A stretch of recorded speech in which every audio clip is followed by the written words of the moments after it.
Welcome to the Pacey Performance Podcast. Today, I'm speaking with ex-fitness coach at the Vancouver Whitecaps and owner of Athletic Lab, Mike Young.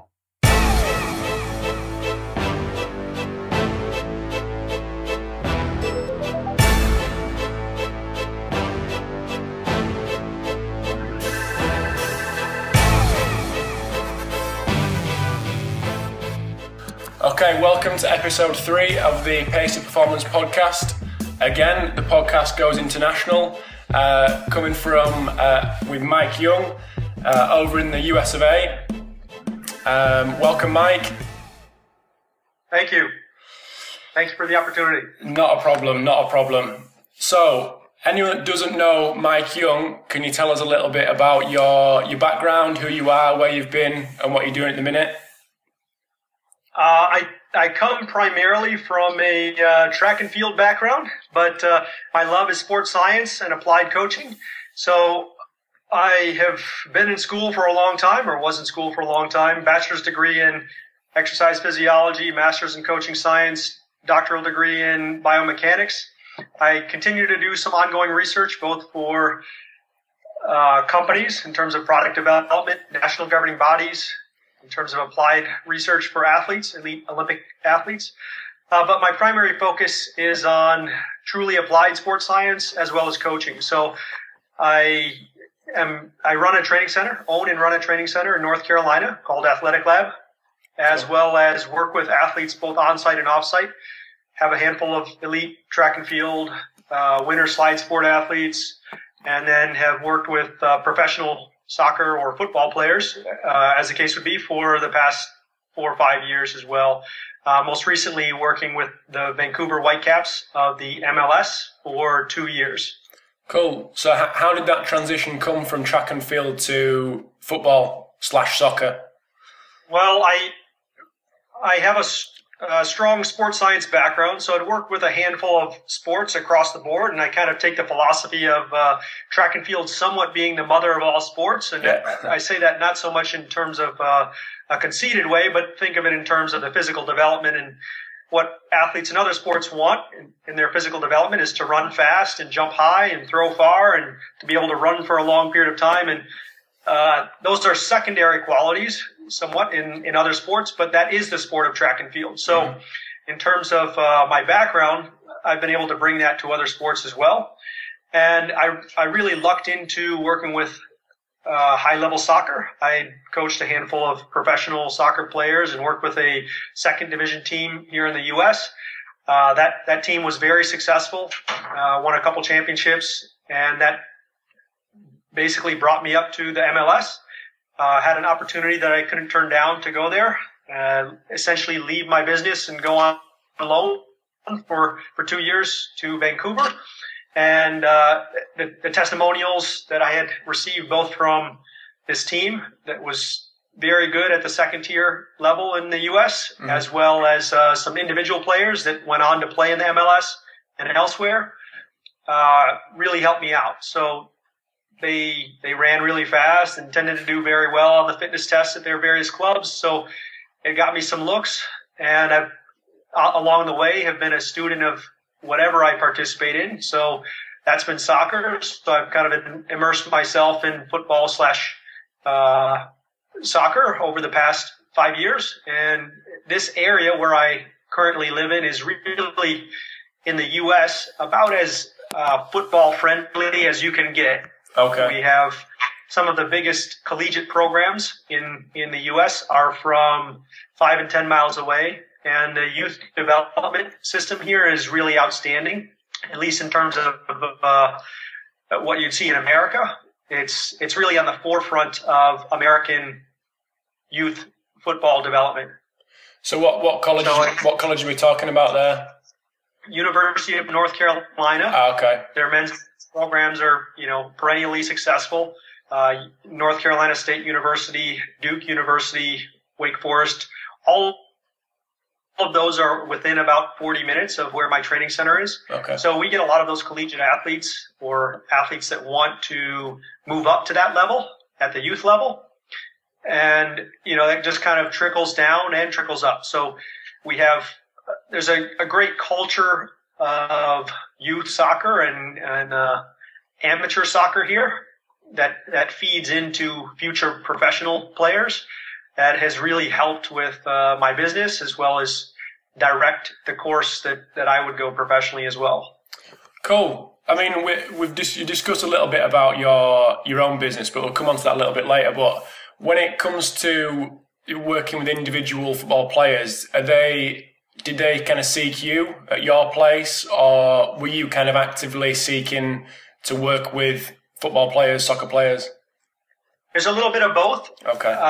I got my start in higher level or professional football with the coach of the club just came in and asked if we could help. He had seen what we had been doing with some youth soccer players. Mm-hmm. We have an academy system here and we had aligned ourselves with that academy system, and he had heard about what we were doing. He was in need of a fitness coach and a place to train his team. So they started coming in. We worked out a great relationship where I was on their staff as the fitness coach and their strength conditioning coach.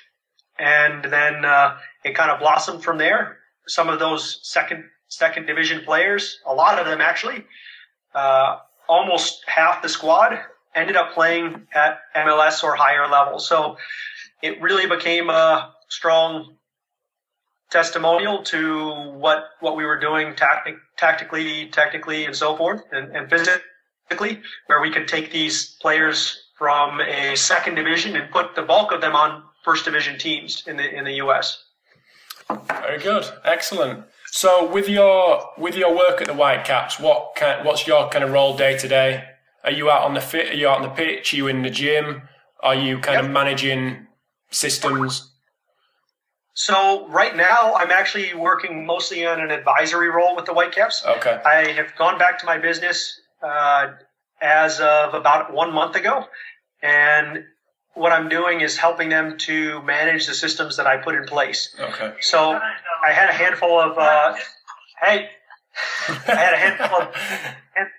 sports science initiatives there where they needed to have someone who could run them other than myself and my assistant.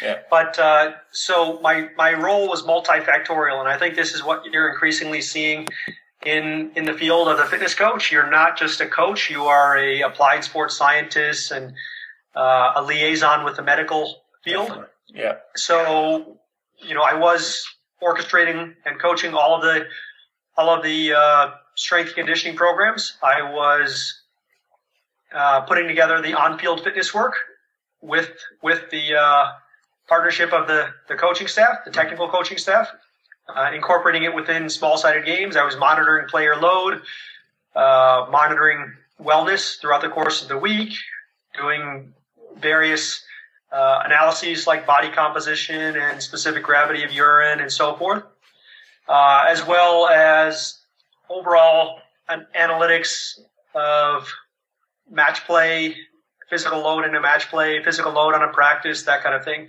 And then putting together a player monitoring system that could be used on a day-to-day basis to assess a player's readiness in training. Okay, so I mean, I have a bit of a knowledge of,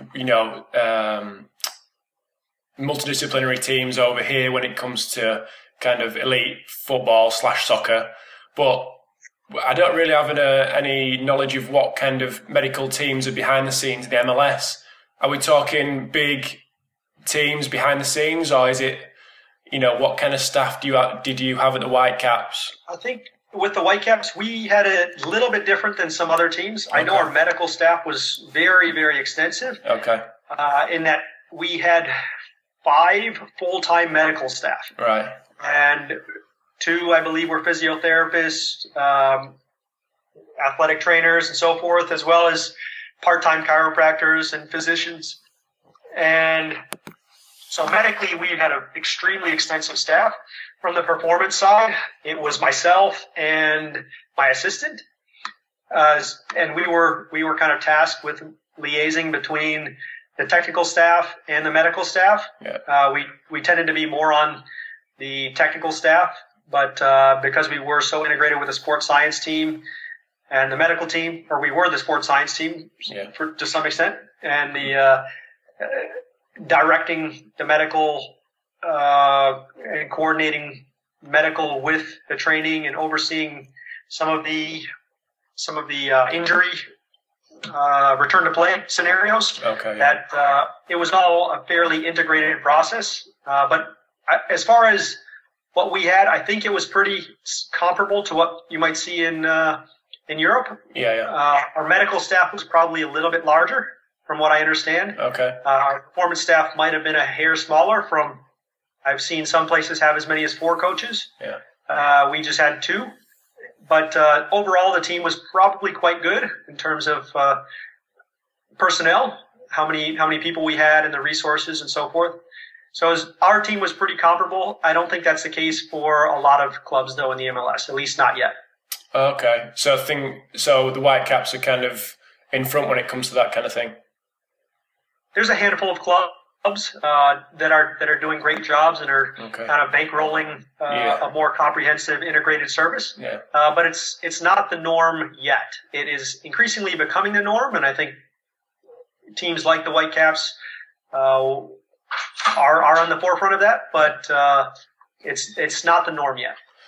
So with your kind of advisory role now, is it your assistant who's kind of dictating what happens actually on site, or have they got other people now? So they have hired a strength and conditioning coach. One of the technical staff that they hired is a former fitness coach. Okay. So he kind of crosses both lines. He has his UEFA A license, or UEFA Pro license, I believe. Mm-hmm. There's an analytics person now in place, as well as a player monitoring sports physiologist on staff. So they've actually put in place several other pieces of the pie that I was covering all under my umbrella while I was there full time. Okay, so just get into the little bit of the nitty gritty. How do you, when you were there and what you've put in place since with regards to individualizing training for each specific player in the gym, out on the pitch, how did you go about that? So it was actually quite difficult to individualize everything, and it wasn't done fully individualized. Okay. What I would say though is what we tried to do was put players into buckets, and that's a term that I've kind of stolen from Dave Tenney, a guy I have a lot of respect for. Basically what I would do is put guys into, if we have 30 men on the roster, I might put players into 6 or 7 different buckets. And each of these buckets have some commonalities, whether it's strengths or weaknesses or injury profiles that we might need to address. Mm-hmm. And by doing that, those 6 or 7 buckets, they have more shared traits than differences. Mm-hmm. And that way we can individualize based off of that. I think that the need to individualize based on a totally individual basis, like one person has a totally separate program from another, is highly overrated. Yeah. Human physiology is not so different that every single person adapts differently than the others. Research is pretty well documenting that we apply a certain stimulus and you can expect a certain adaptation. And although there are individual differences in terms of their strengths and weaknesses and injury profiles and mobility and even positional demands, I don't think there's a need to make things completely individualized. I think it's more appropriate both from a logistical standpoint and coaching effectiveness standpoint, and just simply a matter of providing the best possible coaching service and what is actually necessary to athletes to split it up into several different groups rather than think that it has to be completely individualized by the person. So the template itself may be, 80% the same for every guy, and then it's that 20% difference that is what is individualized, and that is different for the 6 or 7 buckets, so to speak. I understand. So what kind of, do you get a good buy-in from the lads with regards to systems that you put in place, or was it initially a bit of a struggle, or how did it? It was initially a struggle for sure. I think I've worked with a handful of sports, and of all the sports that I've worked with, I'd say football or soccer has the least connection, the lowest connection or buy-in with physical development of any sport that I've ever worked with. I think that in other sports, the benefits are very, very clear cut, especially in a sport like track and field or weightlifting. You get stronger, you get faster, you're better. Yeah. And in a sport like football, where you can have 11 men on the pitch and there's strategy and there's tactics and there's getting lucky and so forth, you can hide a lot of inadequacies through team play and getting lucky and that kind of thing.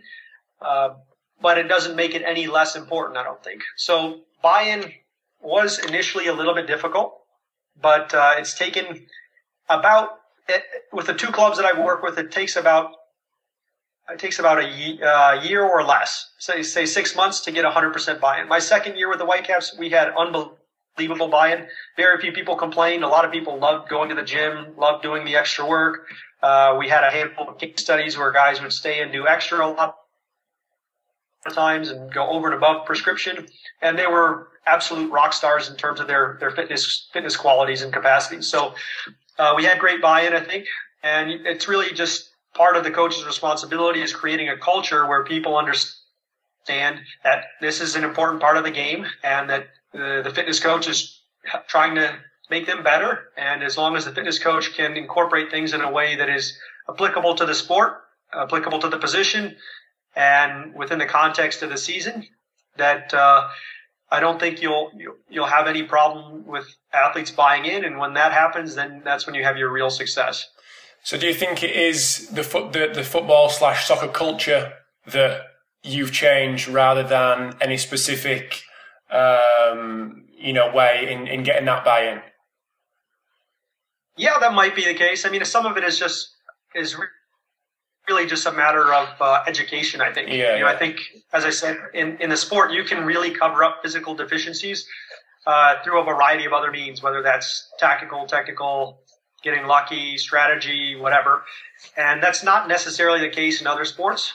And, you'll have guys in football where they may not be monsters in terms of their physical capacity, but they're still able to succeed at the highest level because of their brain or their technique. I think those days are increasingly passing, where you're going to find someone that is in a truly world-class athlete or has maximized their physical potential. But it's still possible now. And as a result of that, people use those case studies and say, well, how about this guy or that guy? He doesn't go to the gym, or he's not all that fast, but look at how good he is. And I think those days are passing, but they're still present, where you can use these case studies of guys that are succeeding in spite of their physical capacity. But just like every other sport, the bar is being raised every single year, and the one who's leaving out one element of their... Lost your mic a little bit. Hi, Mike. Hey, sorry about that. Sorry about that. No problem.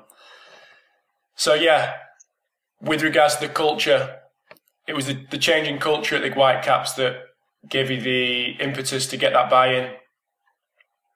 Yeah, I think so. And educating guys and showing them what it takes to be the very best, and to being quite frank with them and saying that this can be your advantage. Who maybe have been playing since the time they were 5 and 6 years old. North America doesn't. This is what happens when you call on the side of the world. Hello? Yes. Hi, Mike. There we go. Yeah, sorry. It was, the interview with Mike Boyle that I'd listened to, and about soccer's supposed obsession with monitoring and not getting back to the basics of getting strong, etc., etc. Could you just give us your opinion on that little statement from him? I think that I would largely agree with it. Yeah. And I see that having built a very extensive monitoring system, I would largely agree with that and say that there are a lot of people out there, it seems, in this field who have just kind of got caught up with bells and whistles and putting together some really fancy monitoring protocols, and lost sight of the fact that at the end of the day, you are a coach. And if you are good at your job, you should be able to do almost everything the monitoring system does with your own intuition and observational skills. And, we put together a very extensive player readiness system that used a lot of sport tech and monitoring protocols. And what we used to validate it a lot of times was just asking guys how they felt. Yeah. And for the most part, it was spot on. There's a couple areas where I think that monitoring is key. One is to provide quantitative support for your intuition, especially if you have to talk to the manager or the head coach, and you have to provide evidence for why you're suggesting what you're suggesting. Doing so in a very clear and concise way and visualizing data can be very, very useful. Visualizing quantitative data can be very useful. Also, the one way we use it as a motivator. So, for example, we would monitor the physical load during a practice. We could see what their physiological load was in terms of their heart rate, as well as what their output was in terms of how much they ran, how fast they ran, how many changes of direction, that kind of thing. So by looking at those two things in real time during a practice on a day-to-day basis, we were able to determine whether someone was lazy, whether someone was overworked, whether someone was very fit, whether someone needed to do extra work, that kind of thing. So in those scenarios, it can be very, very useful, because what we found was, just because someone goes through a 90-minute session doesn't necessarily mean they're all doing the same thing. We would see differences in physical output of up to 40 to 50% sometimes on the high end between the top guy and the bottom guy. So, you can't just say, oh, we did a hard session today and chalk it up as being a hard session for everyone. Another area where I think that player monitoring is pretty useful is by making all players, how should I say this, providing a training environment that is a stimulating training environment for all players. So, for example, on a roster of 30 guys, you have the 11 that might start every week, and then you have 7 or so that might be coming off the bench, but they did a mini taper going into the game, just like the 11 that were going to start. Yeah. But then perhaps 4 or 5 of them don't play. So those guys kind of get lost in the shuffle. And then you have another 12 guys or so that didn't taper for the game, didn't have a mini taper for the game, and they maybe practice really hard.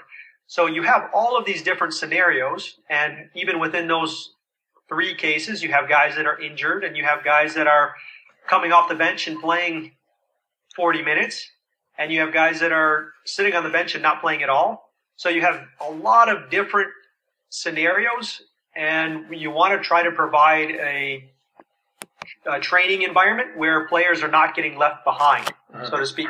Because those guys that are on the bench, are the closest to being on the field, right? If you are in the 7 substitutes, that means you're 1 injury away or a red card or whatever from getting on the field. So they need to be ready. And they're also the 7 guys that are chomping at the bit to take someone's place on the field.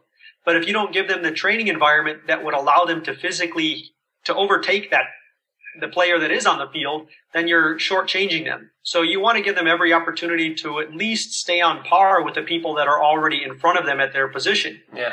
And the only way you can do that is to be able to assess the training and the game load, and then be able to equalize or provide a normalized training environment for them, even when they are forced to have, say, mini tapers because of their potential of playing in a game. But there's a lot of scenarios like that where guys could just get left behind, or they could get overtrained, or whatever the case is. And we need to account for all of that. And just taking mental notes in your head is really, really hard, especially for me. So creating a system where you can just input data on a daily basis and know where everybody is creates a longitudinal record that can be very useful for providing a training environment that will allow everyone to get the most out of their training. I totally agree. I was one of them 12 that you mentioned that were training, well, supposedly training hard and not involved in the games, and then expected to every 4 weeks turn up to a reserve game and perform, even though, like you say, you'd tapered for the game on the Friday, knowing that you're never going to be involved. But these are the days before the GPS became, popular. Right. And then you'd have the weekend off, and then 3 weeks down the line expected to play a game, which is just never going to happen. But yeah. So I'm just looking at your squad list for this year. You've got a couple of English, UK-based guys. How are they, when they come in, what's their buy-in like compared to your more homegrown guys? Are they kind of clued up on what's expected, on targets, on that type of thing? Or is it very similar? Some of them are quite resistant, I will say that. Okay. Not just from the UK, but from elsewhere in Europe. And, yeah. I think what we have in the US that really helps with this is our collegiate system. Yeah. So in the collegiate system, it's not the best for technical development, but what they are expected to do is go to the weight room 3 or 4 times a week and go through a very extensive physical training. So where we may be lacking in terms of the tactical development, a lot of these kids that are coming out of our collegiate system are quite far ahead in terms of their understanding of training and movement patterns and experience in the weight room. Mm. So they tend to have bought in. They didn't have a choice when they were 17 or 18 and they went to college. So they're accustomed to it. Meanwhile, your players, international players, especially your older guys, upper 20s, mid 30s, they may have come from a developmental system that really did not emphasize physical development at all. It was just completely integrated with the training, the tactical training, and maybe even shortchanged a little bit. Mm. And as a result, there's a weaker connection between the need for that type of training and succeeding at a high level. So, we have guys that have come from very strong physical development academies or clubs over in the UK and elsewhere, and the buy-in isn't great. But I would say in general, the American kids or the kids that have come through the collegiate system, they at least have a lot of experience with what is expected for high-level physical development. Mm. That isn't necessarily the case for some of your European or South American players. Which makes your job a hell of a lot easier if you do have that. Yeah. So just moving on to what we discussed right at the start with your business, your athletic lab. Tell us a little bit more about that, how it came about, what kind of things you're doing at the moment. So we are a training center that we work with everyone from youth all the way up through general population. The idea is that we're performance-based training. So whether you're a youth athlete or a Joe Blow who sits in an office for 40 hours a week, you will train like an athlete all the time, and appropriately so. We try to map out everyone's training and individualize it as best as possible. Mm-hmm. We work with a handful of professional athletes, both in terms of American football and soccer. And we have an elite level track and field club that trains out of here that I coach. We've had Olympic athletes from winter slide sports and Major League Baseball players, and have a semi-pro basketball team in here. So we try to keep everything very high level, both in terms of our training that we provide as well as our customer service. The facility is one of the better facilities, I believe, in North America. Mm-hmm. And we have a sprint track, and we're installing a large turf infield. We started it as a small venture. It's always been my dream to do this, and it's kind of grown. We're 5 years in now and looking to expand.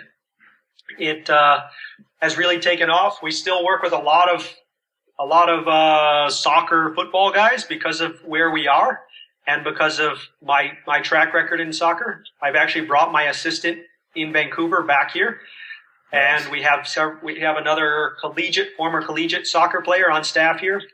We have a very high standard for experience and expertise to be on staff, so that we're really kind of on the leading edge with that. You can't get hired just because you knew someone or you just got a certification or you just had the experience. You really have to have it all is kind of something we really push for, including higher level education, if that's possible, in terms of master's degree, or some of our coaches will be pursuing doctoral degrees at some point. So we really try to keep it super high end and provide the highest quality service we can.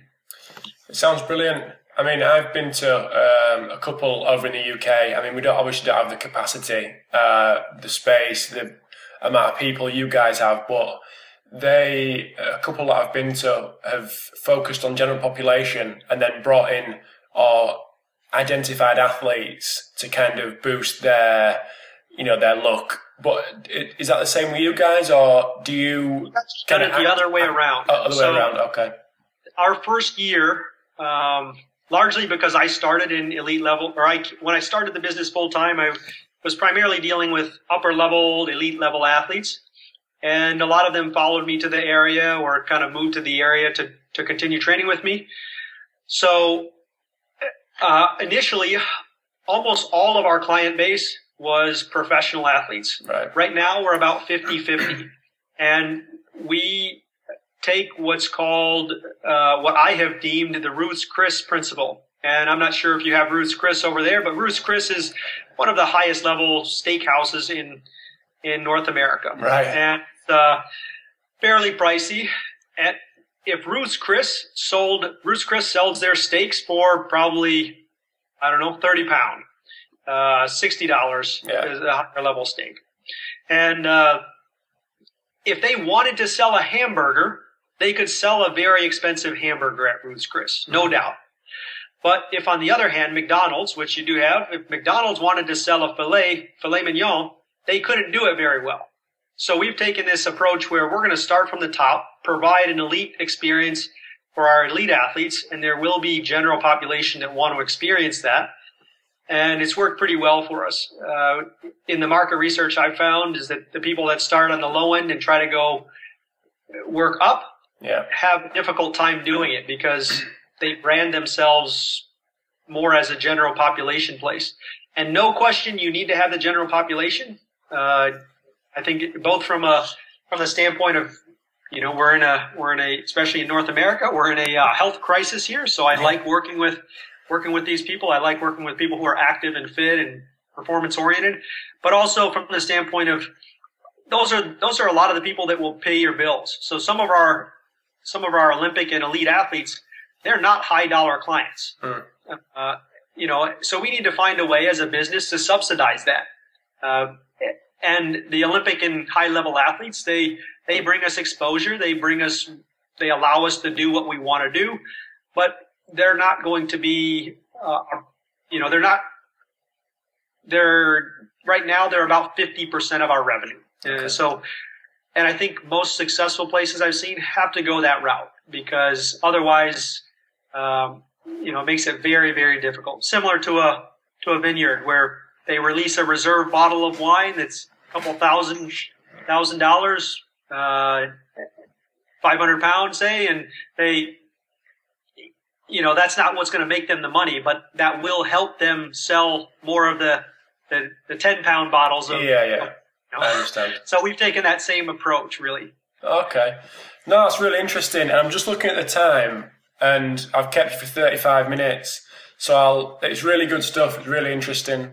But I'll round it up, and I'll just say, if anyone wants to, I know you're quite active on social media. Get into contact with you on social media. Where can people find you, Mike? So it's pretty simple. I have a very active Twitter account. It's just at Mike Young. At Mike Young. And then obviously I'm on Facebook, Mike Young there as well. And Mike.Young, I believe, is my Facebook name. And I have websites at Fit for Football, FUTBOL.com, cool, and EliteTrack.com, which are both provide training in sport conditioning research and coaching information, all for free, not trying to sell any of it, just pursuing my passion of sports science and coaching education. Free is always good. Yep. Free is always good. But yeah, just like to thank you again, and I'll sign off there and say thank you for listening to the podcast, and thank Mike again for popping in and having a chat with us. Thank you, Robert. I'll chat with you soon, mate. Appreciate it. Thank you. Take care.